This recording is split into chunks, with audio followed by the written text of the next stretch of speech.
Bonjour, je ne sais pas si vous l'entendez, j'espère que vous ne l'entendez pas. Mais j'ai une petite voisine qui a décidé d'hurler dans le jardin. Ça fait 10 minutes qu'elle hurle, sans qu'on sache trop pourquoi en fait. C'est sa seule façon de s'exprimer, j'ai l'impression. Parfois j'ai l'impression que ça se calme. Bon, j'espère. J'ai quand même décidé de tourner cette vidéo parce qu'il y a un moment, il va quand même falloir que j'enregistre, hein. Je vais pas aller lui mettre un claquot pour lui dire tu peux te calmer pendant que j'enregistre, s'il te plaît. Je ne frappe pas les enfants, rassurez-vous. Surtout quand c'est pas les miens.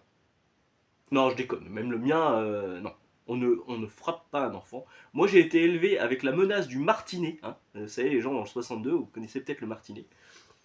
Mes parents m'ont jamais frappé, mais j'avais peur du martinet. C'était. Et un jour, avec mon frère, on a décidé de le prendre et d'arracher les lanières. Ouais, j'ai pas une enfance facile. Alors, aujourd'hui, de quoi on va parler? Eh ben, on va parler un petit peu de la visite de Panini Comics, là où je travaille. Malheureusement, je n'étais pas là. Pour information, j'étais d'ailleurs chez moi, malade à en crever. J'ai commencé mes vacances en étant malade avec une sinusite. Et je termine mes vacances en étant malade avec un rhume. J'espère que c'est pas la sinusite qui revient parce que j'en ai plein le dos. En plus, demain j'ai un mariage. Alors, si c'est pour. Voulez-vous prendre machin pour les fous? Oui, ça va pas être cool pour les mariés. Donc j'espère que ça va bien se passer. Donc cette semaine je ne travaillais pas, mais ma collègue travaillait et Panini Comics est passé avec la reprise qui s'occupe de nos commandes. Je pensais que c'était Jérémy Manès qui allait passer, et non, c'est Émile qui est passé, et ben tant mieux parce qu'Émile, j'ai une sympathie pour lui, je sais pas pourquoi. Alors ma collègue m'a dit que on sentait qu'il était passionné, ça c'est cool, tant mieux. Ça veut dire qu'il en reste chez Panini des passionnés. Moi il me paraissait très jeune, mais en fait il a la trentaine. Enfin il doit avoir, allez, il doit avoir 30 ans.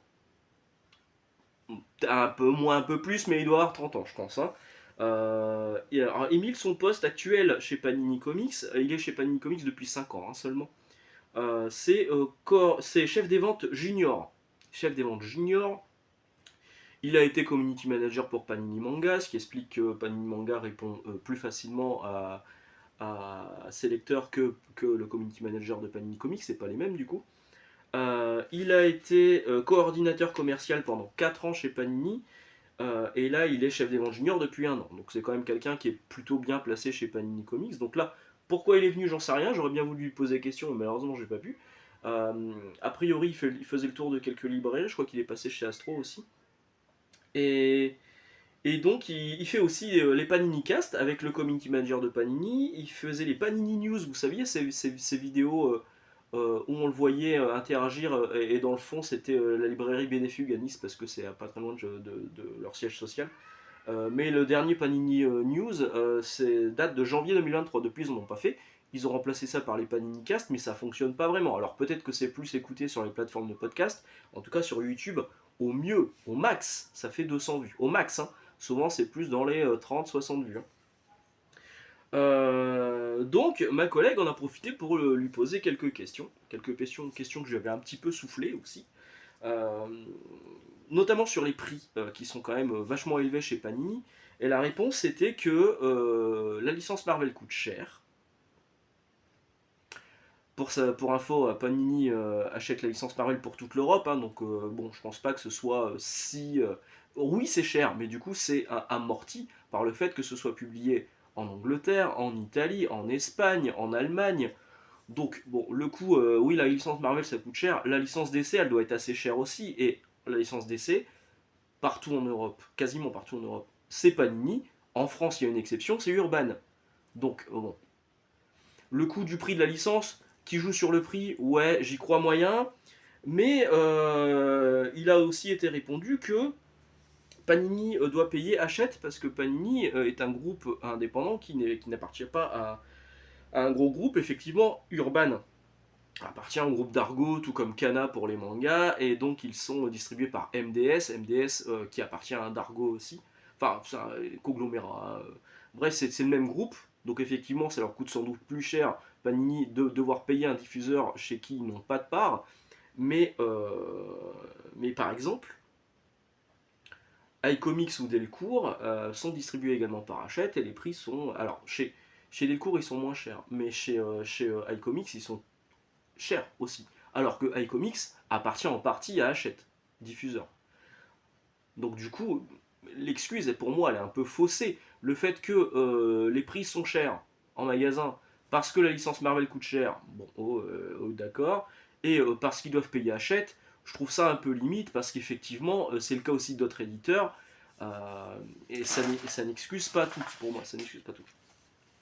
Ma collègue, donc, en fait, il répond un peu à côté. En fait, c'est des réponses de Normand qui ont été données à chaque fois, parce que ma collègue, pareil, a dit moi, sur les collections, personnellement, j'y connais rien, je comprends rien.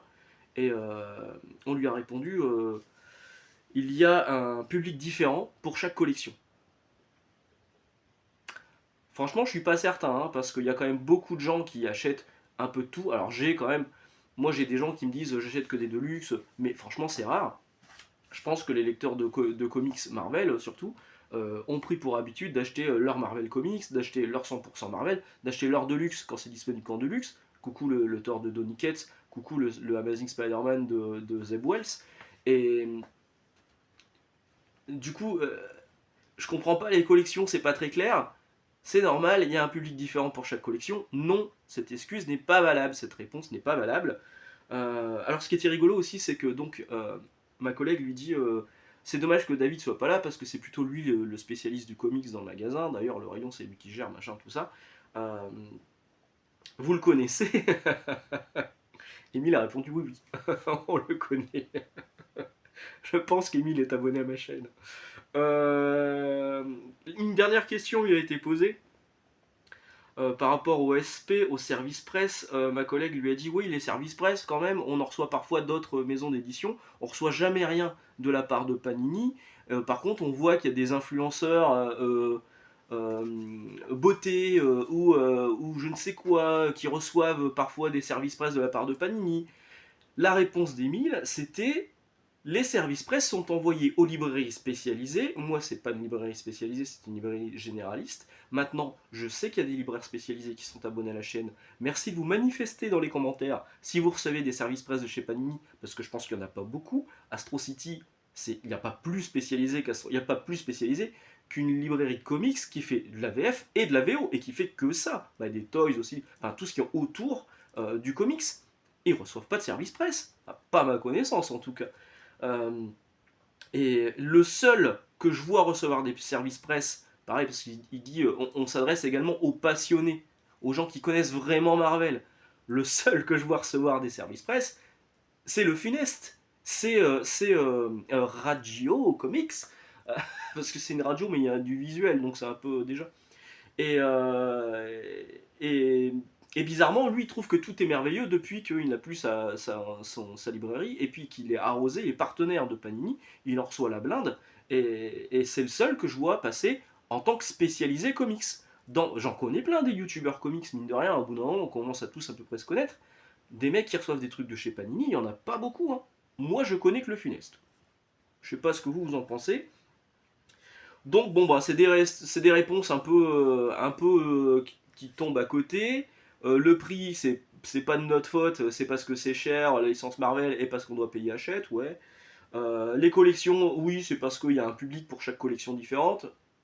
Ok. Voilà, je trouve que c'était pas. J'aurais voulu être là. J'aurais voulu être là. Bon, on va parler quand même un petit peu de comics cette semaine. Il y a eu pas mal de sorties. Il y a eu la collection Deadpool à 4,99€. Vous êtes quelques-uns à m'avoir demandé si j'allais en parler ici ou sur Insta. Sincèrement, j'en sais rien. Peut-être que j'en parlerai la semaine prochaine. Mais encore une fois, je suis pas le grand spécialiste de Deadpool. C'est pas un personnage que j'apprécie particulièrement dans le comics. Je préfère même les adaptations en film. Et cette collection 4,99€, quand je l'ai vu annoncer, je me suis dit bon, peut-être le Deadpool versus X-Force parce que c'est Pepe Larraz au dessin. Je suis passé au boulot cette semaine et je l'ai eu entre les mains. Je me suis dit, ouais, 4,99 c'est quand même assez petit et j'ai trouvé ça assez fin en plus. Vraiment, ça fait un limite petit fascicule. Donc je me suis dit, non, là c'est trop cher pour ce que c'est. Enfin, ça me paraît trop cher pour ce que c'est. Du coup, bon, je laisse tomber. D'autant que je n'étais pas plus intéressé que ça à la base. Mais peut-être que finalement je craquerai quand même la semaine prochaine pour caler une dent creuse. On verra, mais bon, pour l'instant, je suis clairement pas convaincu. Mais peut-être que j'en parlerai quand même la semaine prochaine. Donc il y a eu ça qui était sorti cette semaine. Il y a eu quelques sorties urbaines, mais je les ai pas. Le Superman, Batman World's Finest, évidemment, je l'ai acheté, mais je vais attendre de reprendre le boulot mardi prochain. Je le prendrai à ce moment-là. Euh, Ce que j'ai chopé cette semaine, c'est les comics pour mon frangin. Donc Fall of X numéro 8 et 9. Hop. Qui sont là. Bon, je ne vais pas vous redétailler tout ce qu'il y a là-dedans, mais il y a du Uncanny Avengers. Bah, il y a du Uncanny Avengers, what the fuck. Il y a du X-Men Red, comme d'hab, quoi. Voilà, voilà, vous savez ce que j'en pense. Mais il y a surtout, et oui, ça c'est une grosse non-recommandation, Spider-Man Gang War qui est sorti avec Marvel Comics. Donc pour les lire dans l'ordre, il faut lire Marvel Comics qui est ici. À l'intérieur, on a Amazing Spider-Man 37 et 38. Le numéro 39, vous l'avez dans le numéro spécial de Gang War. On a Superior Spider-Man 1, on a Spider-Boy numéro 1, une série merveilleuse, vous allez vous régaler de médiocrité. Voilà. Invincible Iron Man numéro 13, Immortal Thor numéro 5, Avengers Beyond numéro 1. Voilà. Ça, c'est ce qu'on a dans Marvel Comics qui est ici avec cette couverture de Superior Spider-Man qui rappelle énormément la couverture de Spider-Man Adjectiveless de Dan Slott et Mark Bagley quand c'était sorti. C'est la même pose sur Spider-Man. J'aurais dû vous le sortir, tiens.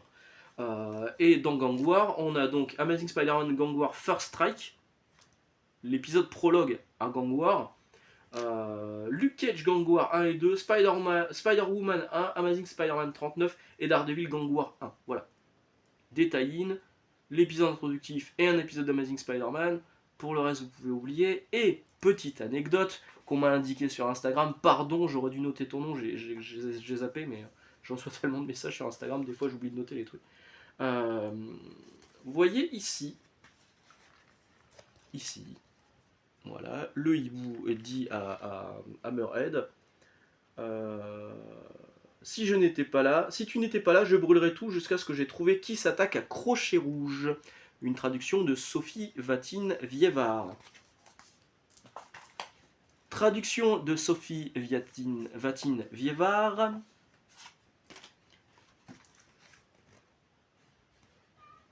Qui m'a viré de Red Hook. Le Crochet Rouge. Bah oui, bien sûr, c'est la même traductrice, c'est la même maison d'édition, c'est la même série en tant que telle, hein, c'est Amazing Spider-Man. Et dans l'un, on traduit en français le nom du quartier, dans l'autre, on laisse en anglais, ce qui est le choix logique en fait. Pourquoi? Encore une fois, c'est une preuve enfin, c'est pas sérieux au niveau de Panini, il n'y a pas de relecture. La traductrice, visiblement, elle traduit sans se poser de questions. Une fois, elle a envie de traduire, une fois, elle n'a pas envie de traduire. C'est peut-être son logiciel de traduction qui, à un moment, a bugué, j'en sais rien. Mais encore une fois, ça montre le sérieux de l'éditeur. Et ça, c'était le moment aussi de le montrer à Emile quand il est passé, en lui demandant ok, c'est cher, pourquoi c'est de mauvaise qualité? Pourquoi les traductions sont comme ça? Pourquoi les choix éditoriaux sont comme ça? Franchement, il revient quand? Ou alors je lui envoie un message. Je lui envoie un message à ma reprise et je lui dis est-ce que tu peux faire passer ça à Emile s'il te plaît? Parce que c'est ni fait ni à faire. Donc voilà, il y a eu ça qui était sorti chez Panini cette semaine. Moi j'ai acheté quelques VO. Ouais, j'ai acheté quelques VO. Je vais vous montrer ça rapidos. Si on reste sur Marvel, j'ai craqué comme un gros benet sur ce facsimilé édition de Uncanny X-Men, un numéro spécial de Chris Claremont et Jim Lee où on voyait Together Again. C'est Together Again, ouais, for the first time. Donc c'est la première rencontre, le premier partenariat entre Captain America, Black Widow et Wolverine. Tout ça dessiné par Chris Claremont. C'est ça, scénarisé par Chris Claremont et dessiné par Jim Lee. Et en plus de ça, donc ce numéro facsimilé édition, attention, ça va faire du bruit. Hop. Il brille. Oh, c'est beau. C'est incroyable. Regardez, ça brille. C'est magnifique. Hein. Bon, je suis content. Voilà, j'ai craqué. Et j'ai craqué connement. Mais c'est vrai que c'est un épisode qui est culte, que j'aime beaucoup. Et là, l'avoir revu là en facsimilé, version floppy, dans une couverture qui brille, le petit fan des années 90 en moi s'est réveillé et je l'ai pris direct. Ensuite, qu'est-ce que j'ai pris? J'ai pris ça. En fait, j'étais complètement passé à côté de l'information, mais il y a eu un remake de 30 Days of Night qui était sorti en 2002-2003, donc 30 Days of Night, Steve Niles et Ben Temple-Smith. Donc c'est cette histoire de vampires qui vont en Alaska, c'est en Alaska, ouais, je sais, à Barrows, où il y a 30 jours de nuit, donc c'est le titre il y a un film hein, qui a été adapté de ça. Les vampires s'installent là-bas parce qu'il y a 30 jours où il fait nuit noire, donc c'est festin pour eux. C'était sorti en 2002-2003 et l'année dernière il y a eu ce remake, ce reboot, toujours par Steve Niles avec des couvertures de Temple Smith, mais au dessin c'est Kowalski. C'est Piotr Kowalski. C'est beaucoup moins stylisé, je trouve, ça fait beaucoup plus comics classique. Et c'est vraiment un reboot. C'est les mêmes personnages, c'est la même ville, c'est la même histoire. Bon, j'étais passé à côté, mais étant complétiste, un peu maladif, un peu bonnet. Et en plus de ça, c'était dans les good deals de chez Astro City. Il y a toujours un bac au fond où vous avez plusieurs floppies à pas cher. Là, franchement, j'ai eu les 6 issues pour 15 €. Ça vaut le coup. Donc j'ai pris. Voilà, 30 Days of Night, le reboot. Et qu'est-ce que je voulais vous dire de plus? Pas grand chose, on va passer au résultat du concours des 8000 abonnés. Je vous avais posé plusieurs questions, je vais vous donner les réponses et après je vais vous dire, on va faire un tirage au sort parce qu'il y a eu 2 personnes qui ont eu 3 bonnes réponses sur 4. Personne n'a trouvé les 4 bonnes réponses. Mais 2 personnes ont eu 3 bonnes réponses sur 4, pas les mêmes bonnes réponses. Alors les questions c'était, où est-ce que je les ai mis? C'est là. Quel est le comics Avengers le plus vendu en théorie dans l'univers Marvel? Eh bien, c'est le Avengers Heroes Reborn de Rob Liefeld, Chap Yep et Jeff Lobb. J'aurais dû vous le sortir, il est là quelque part. Et oui, beaucoup de gens m'ont dit que c'était le tout premier Avengers de Stan Lee. D'autres m'ont dit que c'était Civil War, etc. Non, non, non, non. C'est vraiment le Avengers numéro 1, Heroes Reborn de Rob Liefeld, Jeff Lobb et Chap Yep. Et oui, c'est fou quand même. Deuxième question, quel personnage de Disneyland a volé la poussette de Charlie? C'était bien dingo, ça quasiment tout le monde avait la bonne réponse. Combien de fois ai-je dit Rob Liefeld dans cette vidéo? Pas que Rob, pas que Liefeld, mais Rob Liefeld. Et quand je disais Rob Liefeld dans cette question, ça comptait, voilà. C'était 17. Et oui. Je salue amicalement Frasilio, qui a regardé 4 heures de vidéo, qui a regardé 4 fois de suite la vidéo, pour au final en compter 16 alors qu'il y en avait 17. Désolé, désolé pour toi. Euh, Qu'est-ce qu'il y avait aussi que j'avais noté? J'ai beaucoup aimé les réponses de Sir G. Soro 9241 qui m'a dit Rob Liefeld. Combien de fois j'ai prononcé Rob Liefeld? Trop. C'est vrai. Et enfin, le nombre de tatous que j'ai actuellement, parce que j'en fais un nouveau normalement dans pas longtemps, c'est 11. J'en ai 3 sur le bras gauche, 3 sur le bras droit, 3 sur la jambe droite et 2 sur la jambe gauche. C'est pour ça que je clopine, j'ai un petit peu tendance à boiter et ça va être corrigé parce que bientôt je vais avoir un 12e tatouage qui sera à cet endroit-là. Donc, voilà, ça se joue entre, je vais sortir les trucs, hop là, ça se joue entre, j'ai fait des petits papiers, hein, entre Frenchou832, voilà, qui avait 3 réponses sur 4. Les 3 premières réponses, il avait les bonnes, c'est sur le nombre de tatouages où ils sont plantés. Après, c'est vrai que c'était un peu du pif, hein, le nombre de tatouages. Hop, je plie ton nom et je le mets dans l'urne sponsorisée par Panini Comics.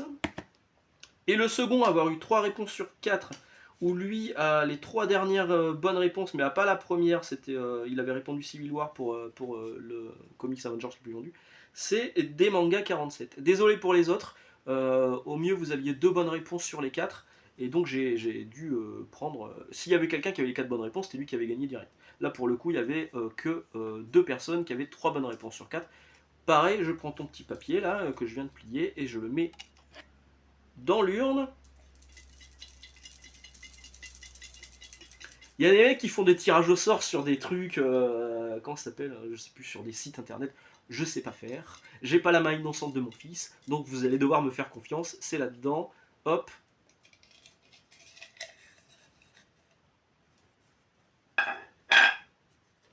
Qui a gagné? Mystère. Des mangas 47. Voilà, des mangas 47. Je te laisse m'envoyer un message privé sur Instagram. Pour moi, c'est le plus simple. Pour rappel, le compte c'est Max Faraday Comics. Ou alors tu le mets ici et puis on se contacte en MP quelque part. Afin que tu m'envoies ton adresse ou l'adresse du point relais le plus proche de chez toi. Je pense que ce sera plus simple pour moi.